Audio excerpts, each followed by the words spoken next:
My friends, there is a strange habit we've inherited quietly, unintentionally from our culture, our upbringing, and even our very biology. It is the idea that life must be managed, controlled, and tamed before we can finally breathe. We are taught that peace is something earned through mastery, through vigilance, through an endless series of precautions. And yet, the more intensely we try to hold life still, the more deeply we tremble, like trying to grasp water with a clenched fist. Life slips away, and in the slipping, we panic even more. Today, I want to explore with you this curious paradoxical truth. Anxiety arises precisely from our attempts to control what was never meant to be controlled. And liberation, true liberation, dawns the moment we stop trying to escape the very fluidity of existence. The origin of this restlessness. You see, human beings are the only creatures who divide themselves between the life they are living and the life they think they should be living. A bird is simply a bird. A cat rests simply because it is tired. But the human being says, I must be better. I must know what's coming. I must be safe before I rest. We create a psychological double, one who lives and one who watches the living with suspicion. And this watcher, this internal guard, is always anxious because he is attempting the impossible, to secure the future, to freeze the flow, to control the uncontrollable. This is the great neurosis of our age. The illusion of control. We think anxiety comes from uncertainty, but uncertainty is the very fabric of life. A world without uncertainty would be like a play with no actors, a melody with no movement. What we call control is not control at all, but a story we tell ourselves. We pretend. If I plan enough, I'll be safe. If I worry enough, I'll be prepared. If I fear the worst, I'll prevent it. But you cannot prevent life from happening. You can only prevent yourself from living it. You cannot keep the tide from moving. You cannot keep the heart from beating. And you cannot keep tomorrow from being tomorrow. Every attempt to secure life is like trying to secure the wind. Put it in a box, label it, and hope it stays still. It won't. The more tightly you grip a feather, the more damaged it becomes. The more you demand certainty, the more life rebels, and the more anxious you feel. The great escape that cannot work. In the Wisdom of Insecurity, I wrote that the modern human is engaged in a desperate, unending flight from the impermanent. We try to escape the change of seasons, the change of emotions, the change of relationships, the change of ourselves. We want permanence in a universe that is fundamentally impermanent. You might say, Alan, but what's wrong with wanting security? Isn't that natural? Of course it's natural. But the problem lies in the fact that the thing we seek, absolute security, does not, cannot, will not exist in a living universe. You can escape a tiger. You cannot escape the flow of time. You can escape a storm. You cannot escape the changing weather of the human heart. And so the great escape becomes the great exhaustion. We run and run from the waves, only to collapse on the shore, breathless and afraid. Anxiety as the tension between life and control. Anxiety is not a flaw. It is not a moral weakness. It is simply the tension produced when life tries to flow, and we try to block it. Imagine a river. If you let it flow, it moves effortlessly, peacefully. But damn it, and pressure builds. That pressure is anxiety. Anxiety is the internal pressure created by resisting what is, the pressure of demanding guarantees, the pressure of trying to predict the unpredictable, the pressure of refusing to trust the natural intelligence of life. You are that river. Your anxiety is the dam, the wisdom hidden inside anxiety. But here's the revelation, the one that transforms the entire understanding of suffering. Your anxiety is not the enemy. It is the teacher. It is life saying to you, you are trying too hard to hold the clouds still. You are defending against a future that hasn't come. You are wrestling with shadows. Anxiety is the mind's attempt to live ahead of the body, and that is simply impossible. You can only breathe here. You can only live here. You can only be here. The future does not exist. The past no longer exists. And yet we spend the majority of our emotional energy trying to manipulate what isn't even real. No wonder we feel exhausted. The strange power of letting go. Now, I am not suggesting you abandon responsibility. I am not saying become careless or indifferent. What I am saying is this: control the things that are truly yours, and release the things that never were. Your actions are yours. Your attitude is yours. Your effort is yours. But the outcomes? No. They belong to the universe. Letting go does not mean giving up. It means participating fully without demanding that life obey you. This is what the dancer does. The dancer does not control the music.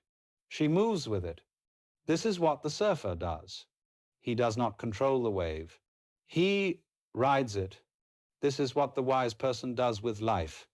They participate without clinging. They engage without insisting. They live without fear of the living. Trust as the antidote to anxiety. The cure for anxiety is not more control. It is trust. Trust in your ability to respond. Trust that life is not out to harm you. Trust that the same energy that beats your heart also guides your path. You do not tell your lungs to breathe. You do not instruct your stomach to digest. Life happens through you, not because of you. Once you realize this, anxiety begins to soften. You see that the universe is not a machine you must operate, but a dance you are invited to join. Coming home to the present. The present moment is the only place where life actually lives. Everything else is imagination. Anxiety happens when the mind tries to live in the future. Peace happens when the mind returns home. This is why spiritual traditions, Eastern, Western, ancient, modern, all point back to the same thing. Be here. When you are here, there is no fear, because fear always concerns something out there, something later, something imagined. Right now is already complete. Right now lacks nothing. Right now is safe. And when you learn to live now, moment by moment, you find that life becomes not something to survive, but something to experience. The freedom of surrender. Let us reimagine surrender, not as defeat, not as weakness, but as alignment. When a bird rides the wind, it surrenders to fly. When a flower opens to the sun, it surrenders to grow. When you surrender to life, you surrender to your own nature. This surrender takes the weight off your shoulders. You begin to say, I will do my best, and I will let the universe do the rest. This is not laziness. This is wisdom, because the universe has been doing fine long before you arrived, and it will continue long after you're gone. You are part of it, not its manager, walking forward without fear. Imagine walking through life without the constant hum of worry. Imagine not needing to predict every outcome. Imagine trusting yourself to respond gracefully, no matter what arises. This is freedom. Not the freedom of controlling everything, but the freedom of not needing to. You become like a traveler who carries only what is necessary. Your mind becomes light. Your heart becomes spacious. And life begins to feel like an adventure again, not a threat. Let me leave you with this. You are not here to imprison life in your expectations. You are here to meet it, to dance with it, to laugh with it, to experience it as it unfolds. Anxiety fades not when life becomes certain, but when you stop demanding that it be certain, and then, like a bird released from the tension of a cage that was never locked, you discover that you were always free. My friends, human beings are peculiar creatures. We stand at the edge of the ocean of life, watching its waves rise and fall, and somehow we believe we ought to build a fence to keep the water out. We imagine that the storm should listen to us, the wind should obey us, and the tides should come in only when we approve. This habit, this insistence on controlling what cannot be controlled, is the seed of anxiety. And this is what I want to explore with you today, deeply, honestly, gently. How we became prisoners of our own need for control, and how we can finally escape, not by running away, but by awakening. How anxiety begins, the birth of the watchful self. From the moment we are children, we are taught two contradictory ideas. You must live fully, but be careful. Don't make mistakes, don't get hurt, don't lose anything, don't fail. And so, quite unconsciously, we split ourselves into two selves. The one who lives and the one who watches the living with fear and suspicion. This watcher hovers above your experience. Are you doing it right? What if something goes wrong? What if you lose everything? What if people judge you? What if you fail? This internal supervisor is what creates anxiety. It is the mind trying to control the heart, the observer trying to dominate the experience. And here is the problem. Life cannot be lived and controlled at the same time. It's like trying to dance while constantly correcting your own steps. You become stiff, hesitant, unsure, not because the dance is difficult, but because you're trying to direct something that can only be felt. The dragon we chase, safety without uncertainty. Every human being secretly desires the same thing, to feel safe enough to relax. But our mistake, the great human mistake, is imagining that safety comes from certainty. We believe, if I can just plan everything, if I can just predict tomorrow, if I can just manage every detail, then I will finally feel at peace. But in reality, the more certainty we demand, the more anxious we become, because certainty is not part of the structure of the universe. Life is movement. Life is flux. Life is constant change. Trying to freeze it is like trying to trap the wind in a box. And yet, because we do not understand this, we chase certainty the way a dog chases its tail, around and around, exhausted, confused, always close, never catching. This is the tragedy of the modern human. The great escape, running from impermanence. In the Wisdom of Insecurity, I wrote that the modern person is always fleeing from life's fluid nature. And why?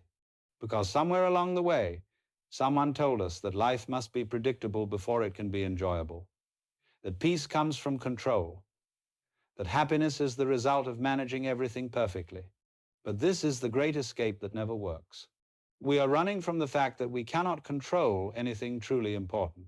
You cannot control when you will fall in love, when you will lose someone you love, when inspiration will strike, when the heart will break, when the seasons will change.